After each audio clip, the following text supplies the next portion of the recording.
wabarakatuh. Bismillahirrahmanirrahim.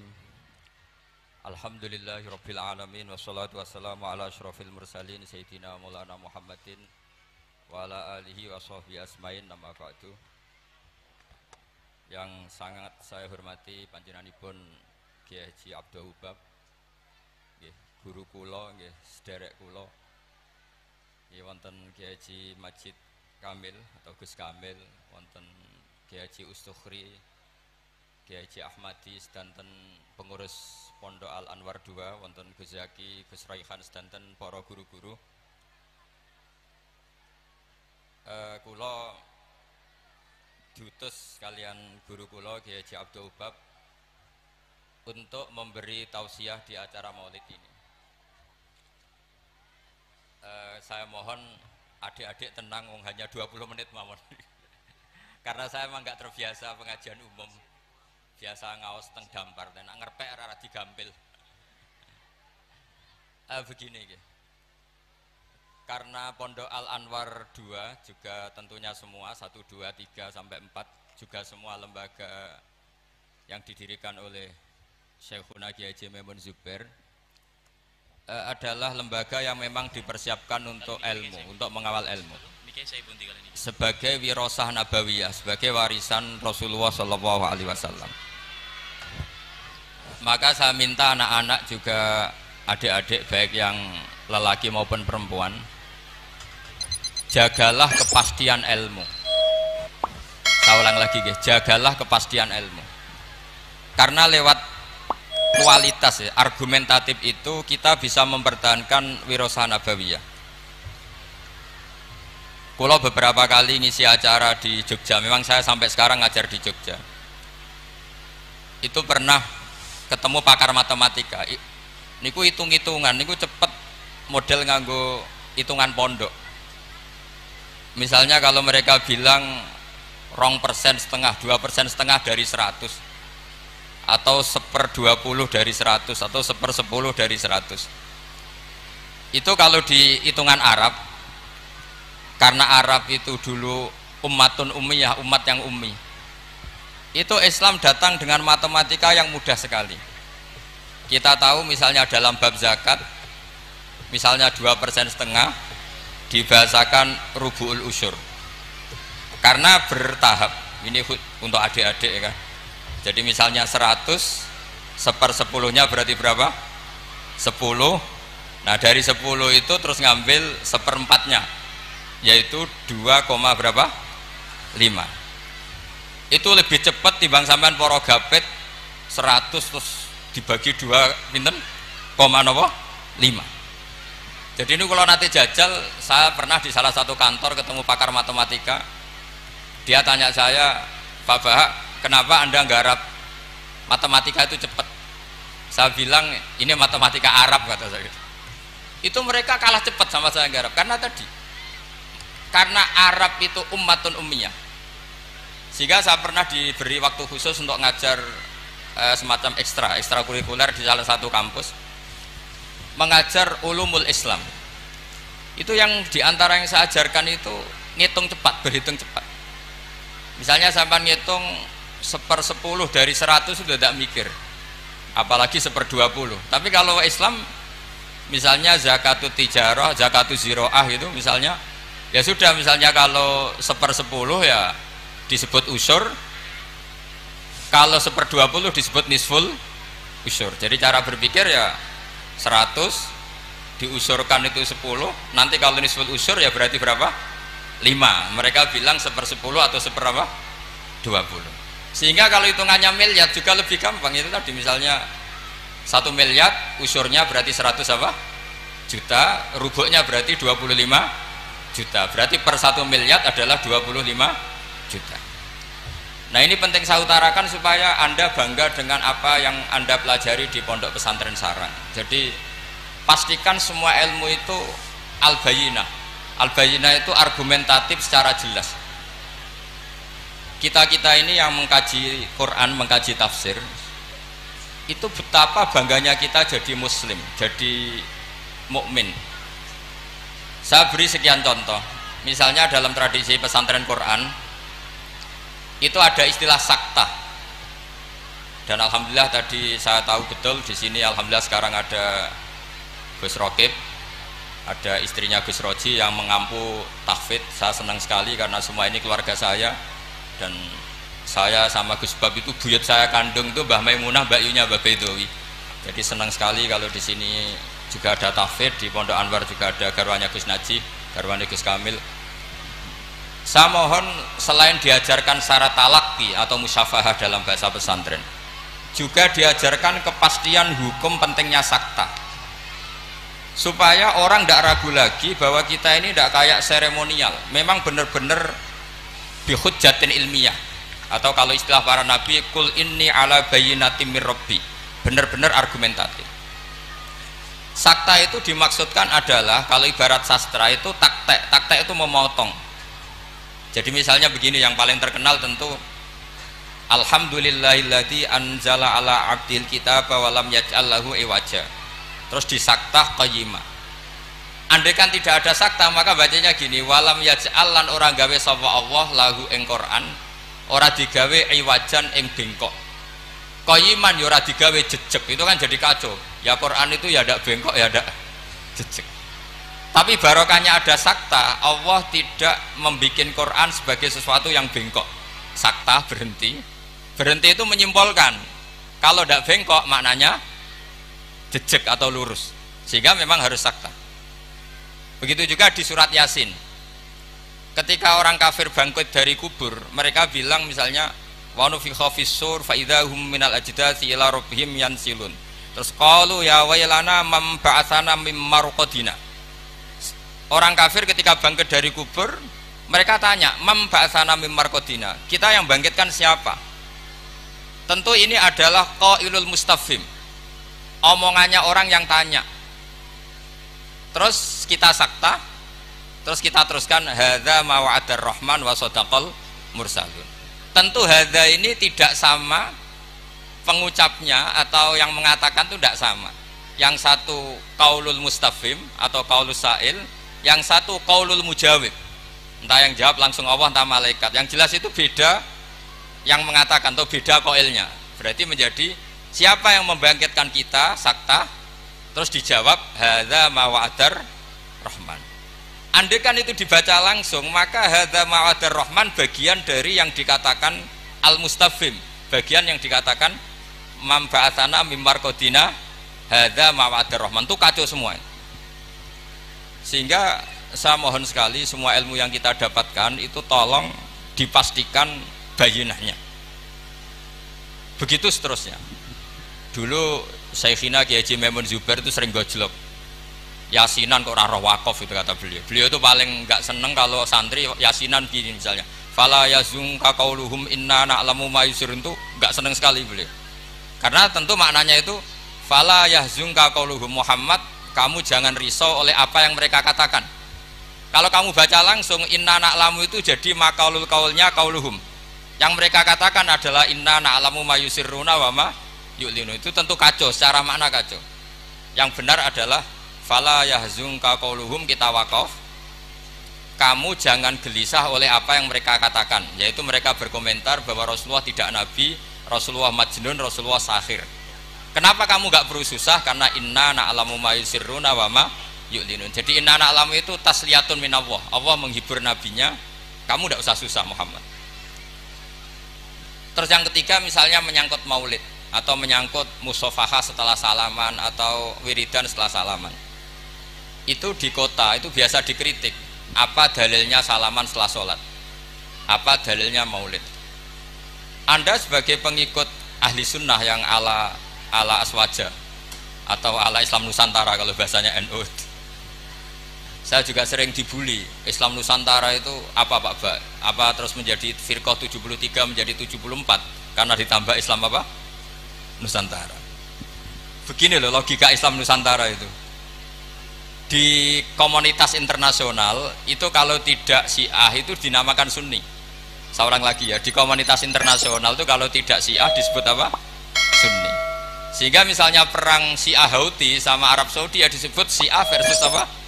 Sunni. Jadi Wahabi itu dalam dunia internasional disebut apa? Sunni, setidaknya dalam bahasa jurnalistik. Tapi kita dengan Sunni Wahabi itu banyak perbedaannya. Misalnya mereka anti wasilah, kita percaya apa? Wasilah. Tapi sama-sama dalam ikramus sahabah, sama-sama menghormati apa? Sahabat. Saya teruskan bayinah tadi. Sehingga orang-orang Islam kota yang Sunni Aswaja, itu mereka sering tanya, kalau setelah salam orang nyalakan HP boleh enggak? Ya boleh katanya. Orang kalau misalnya mau ke kamar mandi boleh enggak? Boleh. Orang mengambil tasnya boleh enggak? Boleh. Kenapa salaman menjadi enggak boleh? Bedanya apa dengan nyalakan apa? HP.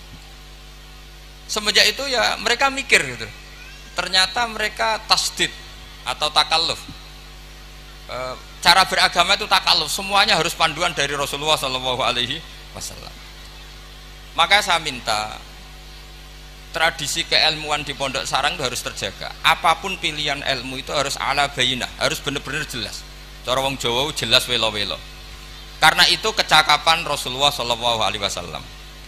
Dulu saya berkali-kali cerita, dulu orang kafir itu sangat nganggep Rasulullah itu aneh karena mengajak ke satu Tuhan. Saya berkali-kali cerita logika ini, aja alal alihata ilaha wahida inna hadza la syai'un ujab. Urusan kita banyak, problem kita banyak, kenapa Tuhannya satu itu tidak cukup Muhammad? Terus mereka sama Nabi didatangin, terus Nabi bikin argumen tandingan. Kalau kamu jadi pembantu lalu majikan kamu banyak, kamu suka enggak? Perintahnya beda-beda, seleranya beda-beda. Wah, tidak suka Muhammad, nanti kita repot. Ya sudah, Tuhanmu itu majikan kamu, kalau banyak-banyak kamu yang repot. Ya sudah, mat Tuhan satu aja katanya. Itu namanya bayinah. Sehingga Allah mengajarkan itu secara jelas. Daraballahu mathalan rajulan fihi syuraka'u mutasyakisuna wa rajulan salamal lirrajul hal yastawiyani mathala alhamdulillah. Jadi zaman itu orang kafir pun langsung paham sampai bilang alhamdulillah. Allah membuat satu perbandingan, satu pembantu yang punya majikan banyak dengan satu pembantu yang punya majikan satu. Nasibnya baik mana? Tentu baik yang punya satu majikan. Akhirnya mereka paham, Tuhan kamu adalah majikan kamu, kalau banyak-banyak kamu yang repot. Ya sudah, mat satu saja. Nah ini yang dimaksud lam yakunil ladzina kafaru min ahlil kitab wal musyrikina munfakkina hatta ta'tiyahumul bayyinah. Ahli kitab apapun ngototnya pada keyahudian atau kenasronian itu tetap infikak, tetap akan tercerabut ketika ta'tiyahumul bayyinah, ketika datang penjelasan yang jelas, corong Jawa jelas welo-welo. Makanya saya minta anak-anak yang akademik ini harus menerima ilmu secara bayyinah. Saya masih ingat Mbah Mun itu ketika ditanya, ya jenengan damel kurikulum, maka bocah rapati iso ngaji Wahab, ngaji Mu'in. Kata Mbah Mun, sing ngaji tenanan ya ben ning Karangmangu. Saiki roh mondok sithik-sithik jamaah mbek ngaji mbek ora ro blas apik endi? Ya apik rondok ngaji. Ya wis berarti ya apik kurikulum gak tapi.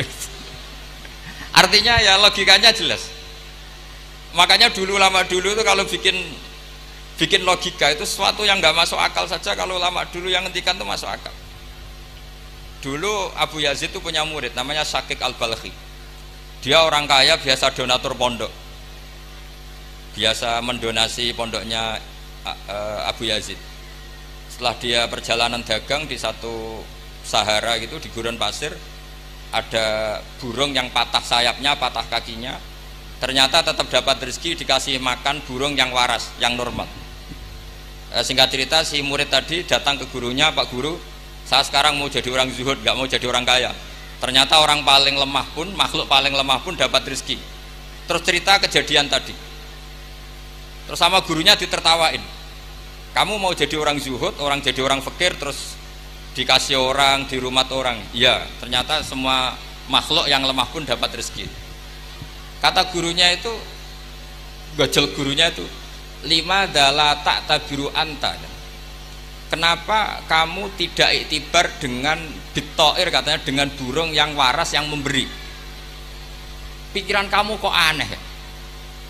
Ingin kok yang diberi. Kalau sama-sama cita-cita ya seperti burung yang memberi. Terus Terus beliau gurunya dalil al yadul ulya khairun minal yadis sufla, bahwa tangan yang di atas lebih baik tangan yang di bawah.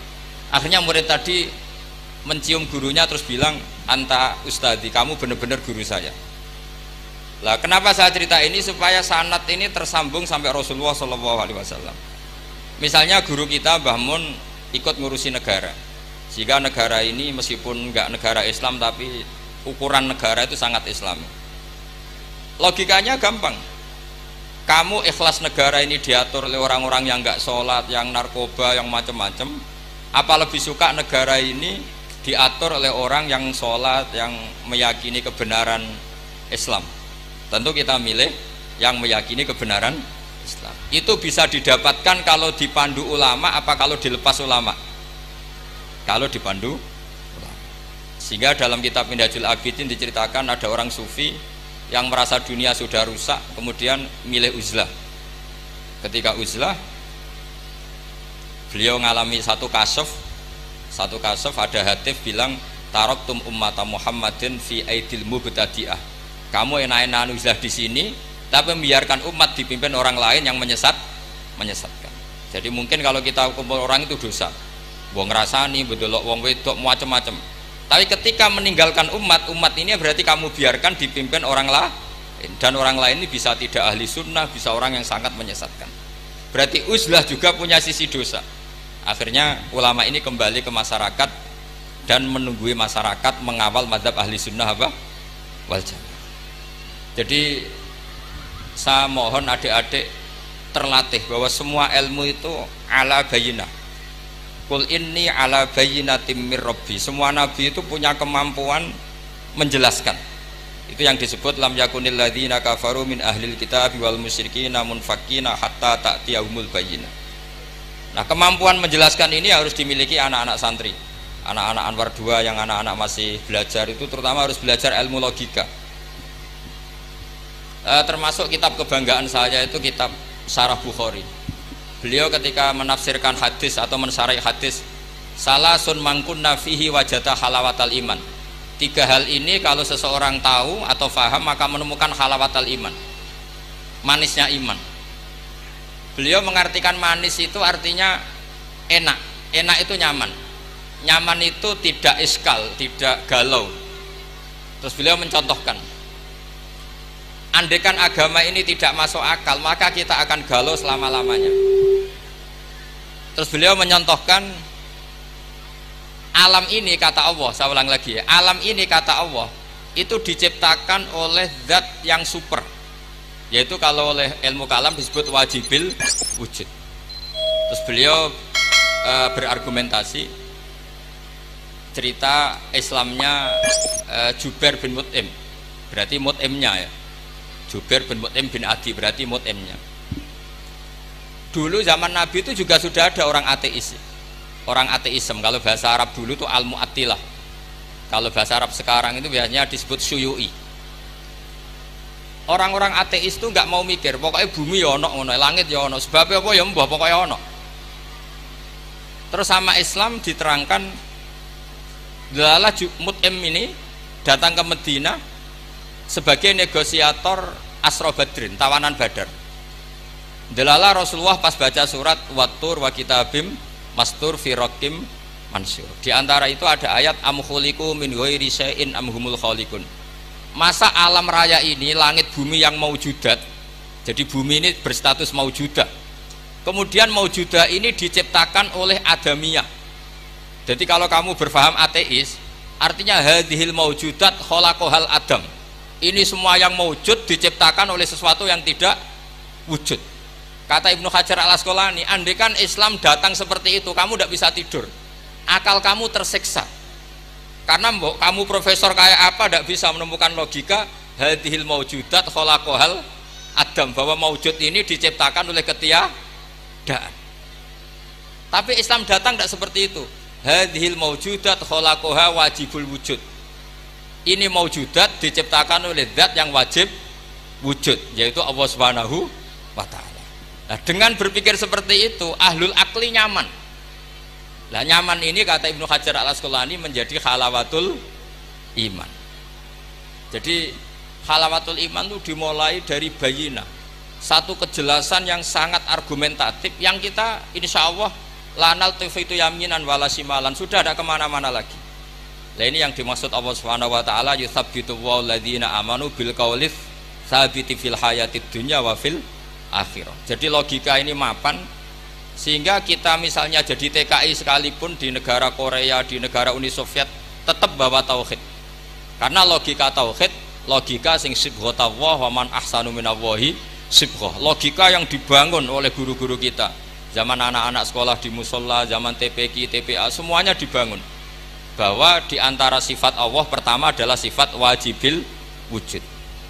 Dengan sifat wajibil wujud maka logika kita terbangun. Gak mungkin mewujudat ini diciptakan sesuatu yang tidak ada. Pasti namanya yang ada, faktornya ya ada, bukan tidak ada. Nah itu termasuk kenyamanan berpikir. Terus ketiga, kenyamanan sosial. Agama ini mengajarkan baik sama orang tua, takzim sama guru, sayang sama anak-anak, sayang sama yang lemah. Makanya kata ulama-ulama dulu, laulam yakun ma jaa bihi Muhammadun dinan lakana fi aqlin nasi hasanan. Kalau saja yang dibawa Muhammad tidak di atas namakan agama, itu pun menurut logika akal sesuatu yang baik. Karena agama ini hanya mengajarkan yang baik-baik saja. Jadi saya kira demikian, pokoknya saya minta seminta-mintanya tradisi keluarga sarang bahwa semuanya bil ilmi itu harus dijaga. Karena ilmu ini pula yang sebetulnya yang kita berstatus warasatul anbiya. Al ulama warasatul anbiya, dan itu tentu bil ilmi. Fa innal anbiya lam yuwarithu dinaran wala dirhaman wa innama warasu al ilma. Semua nabi itu tidak mewariskan dirham maupun dinar, tapi mewariskan apa? Ilmu. Dan ilmu yang paling pokok tadi adalah wirasa nabawiyah yang bayinah. Bayinah itu jelas welo-welo. Dengan seperti ini maka kita tidak terguncang lagi. Makanya saya pernah ketemu orang yang agak ekstrim. Pak Bak, dalilnya wong bar salat wiridan ya apa? Terus tak tanya, dalilnya nyalakan HP apa setelah salat? Ya enggak ada. Terus kata, saya punya teman kota yang ahli sunnah, ya agak aneh, orangnya orang kota. Kamu itu ditipu katanya, mengharamkan wiridan biar wong Islam ora tau eling pangeran katanya. Terus kepikiran dia, iya, aku wiridan di bid'ah-bid'ahno jangan-jangan diakali ben wong Islam ora eling apa? Pangeran. Kepikiran. Kemarin cerita ke saya, sudah Pak Bak, saya ikut aswaja saja kata. Jadi logika-logika perdebatan itu meskipun ya kadang agak arogan itu, tapi itu bagus karena memang ya seperti itu sejarahnya para nabi seperti itu. Jadi nabi itu punya kemampuan, saya ulang lagi, nabi itu punya kemampuan, punya fatona untuk bikin logika, dan logika ini nggak terbantahkan. Makanya sebab nabi itu harus bersifat apa? Fatona, harus bersifat kecerdasan. Nah ini yang saya agak risau karena kefatonaan ini mulai terkikis. Anak-anak belajar mantek itu males. Yang bisa digo ngakali, jadi tidak untuk hujah ilmiah tapi untuk ngakali. Padahal dengan mantek itu nyaman, saya ulang lagi nyaman. Sebab itu ulama-ulama dulu kayak Imam Ghazali itu dulu mati-matian belajar mantek. Meskipun ya itu tadi tentu nggak bagus untuk semua orang. Tapi itu bagus karena untuk mengawal tadi, untuk mengawal Islam. Misalnya begini, saya pernah ditanya, Pak Bahak, kenapa Islam itu menghalalkan ghanimah? Kok Islam kayak penjahat perang gitu ya, sudah musuh kalah, hartanya diambil. Persenjataannya hartanya diambil. Terus saya tanya, andai kan ada garong ke rumah kamu, kemudian pistolnya tertinggal, apa kamu bilang monggo dipendet malih nih gadane jenengan gitu? Apa kamu sita? Wah ya saya sita Pak, nanti dipakai garong lagi. Ya kira-kira seperti itu. Kalau orang kafir senjatanya dikembalikan akan dipakai lagi. Jadi dulu selalu harus ada analogika, ada analogi. Makanya ketika ini Allah watil kal amsalu nadribu linnas wa ma yaqiluha ilal alimun. Semua aturan-aturan Islam itu sama Allah di analogi itu dikiaskan supaya orang bisa berpikir. Kayak orang Arab dulu itu nyembah berhala, Lata, Uzza, Hubal itu disembah, padahal dari batu yang dipahat. Dari batu yang dipahat. Terus Nabi memberi contoh itu begini. Daraba wa masalar rajulaini ahaduma abkam la yaqdiru ala syai'in wa huwa kallun ala maula. Ainama yuwajjihu la ya'ti bi khair. Nabi bikin analogi gini, wahai para orang Arab, kalau saya punya pembantu yang buta, sudah buta, nggak bisa ngomong, abekam, bisu, mau nggak pembantu saya tak kasihkan kamu? Kata. Wah ndak, Muhammad tuh merepotkan. Bagaimana bisa bantu saya? Dia buta, dia bisu. Terus kamu nggak mau Muhammad. Terus berhala kamu yang kamu sembah itu kalau tangannya protol itu yang dadani siapa? Ya saya. Kalau kotor yang bersihkan siapa? Saya. Terus Nabi Muhammad bilang gini, untuk jadi pembantu saja orang seperti itu kamu nggak mau, masa kamu jadikan apa tuh? Tuhan. Wong Tuhan kok ngerepoti gitu. Mestinya Tuhan itu pantasnya direpoti, dimintain itu. Itu mereka akhirnya iman. Iya, pangeran kok ngerepoti, ono ngedusi, ono noto barang itu. Allah gampang sekali. Daraba wa masalah rajulaini ahaduma abkam. Abkam itu bisu. La yaqdiru ala syai'in, tidak mampu melakukan apa-apa. Wa huwa kallun ala maulah. Namanya bisu, tuli, itu hanya merepotkan yang punya. Ainama yuwajjihu la ya'ti bi khair. Diarahkan kemana saja tidak membawa yang positif. Akhirnya mereka iman. Makanya disebut lam yakunil ladzina kafaru min ahlil kitabi wal musyrikina munfakina hatta ta'tiyahumul bayyinah, bahwa orang-orang kafir baik berkategori ahli kitab maupun orang musyrik tidak mungkin tercerabut dari akar kemusyrikan atau akar keyahudian, kenasranian hatta ta'tiyahumul bayyinah, sehingga datang satu hujjah, satu argumentatif yang bisa mengalahkan pikiran mereka. Siapa itu? Rasulun minallah yatlu suhufam mutahharah. Nah sekarang Rasulullah sudah intaqala ila rafiqil a'la, tapi punya warasah, yaitu para ulama. Dan para ulama, para habaib, para siapa sajalah yang mewarisi ilmunya Rasulullah. Dan saya mohon sekali anak-anak ini harus terbiasa akademik. Ya akademik macam-macam lah. Saya berkali-kali baca hadis sahih. Yang paling saya cintai dari hadis itu apa? Yaitu kalimat-kalimat Rasulullah. Itu memang luar biasa. Misalnya beliau ngendikan orang mukmin itu baik semua. Ajaban li amril mukmin. Terus beliau ngendikan itu ajaban li amril mukmin, inna amrahu kullahu khairun. In asobathu sarra sakara fakana khairan lah. Wa in asobathu darra sabara fakana khairan lah. Terus beliau ketika ngendikan kematian, kehidupan itu optimis sekali dan dengan pandangan positif. Kata Rasulullah, anggap saja kalau kamu hidup itu ziyadatan li fi kulli khairin, potensi mendapat kebaikan. Kalau kamu mati, ya syukuri, anggap saja pengakhiran dari semua keburukan. Sehingga ada tadat kiai-kiai dulu itu kalau ada bajingan mati, orang oplosan kok mati, ya tetap bilang, saya nggih Pak niki saya. Meskipun hadirin nggak siap bilang saya. Nggih saya Pak nggih. Karena mautu hadal fasik khairun lah. Matinya orang fasik ini bagus supaya nggak mereman lagi, nggak ngemel lagi, nggak jadi problem lagi. Jadi doa hidup dan mati itu seindah itu Rasulullah. Ya Allah, jika saya hidup, anggap saja ziyadatan li fi kulli khairin. Terus wal mauta rohatan li min kulli syarrin, kematian adalah akhir dari segala apa? Keburukan. Saya ini termasuk kiai muda yang nggak pati takut mati. Artinya bukan karena saya yakin soleh, enggak. Misalnya kalau apa mati, pikiran kalau Gusti ini akhir dari segala potensi keburukan saya.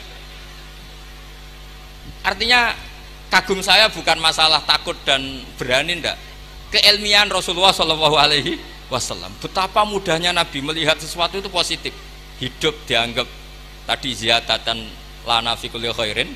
Kalau kematian anggap saja rohatan lana min kulli syarri. Jadi mudah sekali Rasulullah. Nah ini menurut saya kefatonahan yang harus diwaris kita semua.